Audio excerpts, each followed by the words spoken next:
Lalu dokter pun menelpon anak buahnya dan mengatakan klinik akan tutup selama 4 hari karena dia ada urusan keluar kota. Lalu di tempat lain polisi meminta 2 orang ini datang ke kantor untuk investigasi rutin pada jam 6.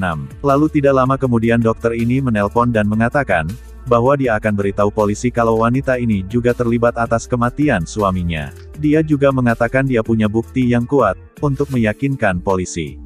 Dari SMS yang dia kirim lewat HP si wanita dan juga saat mereka berdua terekam CCTV tempo lalu, yang mana mereka berdua bisa dijerat dengan hukuman 14 tahun penjara. Dia pun ingin meminta 2 orang ini untuk meminta maaf kepadanya secara langsung agar dia tidak lapor ke polisi. Dia meminta 2 orang ini temui dia di rumah peternakan ibunya, dan bawakan koper karena dia lupa bawa koper, soalnya ada barang yang ingin dia bawa dari peternakan ibunya. 2 orang ini pun setuju menemui si dokter di sana dan berencana menghabisi dokter di sana. Dan tibalah mereka di tempat yang dokter ini janjikan.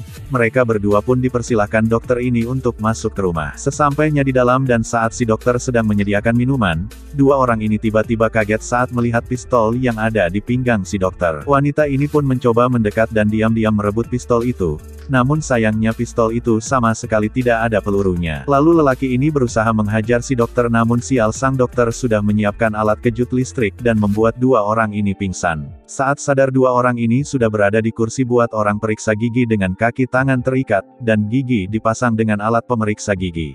Sedangkan di kantor polisi segera menuju tempat 2 orang ini yang tidak datang dipanggil sampai saat ini.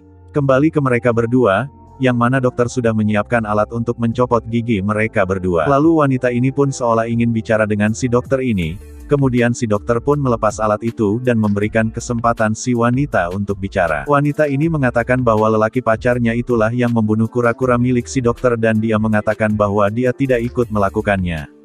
Kemudian si wanita membujuk si dokter agar mereka berdua bisa mulai hubungan asmara lagi dari awal. Sedangkan di tempat lain polisi sudah tiba di rumah mereka namun tidak menemukan siapa-siapa. Sedangkan si dokter mencoba melepaskan ikatan tangan dan kaki si wanita. Lalu menyuruh si wanita untuk memainkan alat ini. Dan si dokter berjanji akan melepaskan mereka berdua. Namun wanita ini tidak bisa memainkan alat itu dengan benar. Sehingga si dokter kembali mengikat tangan dan kedua kakinya.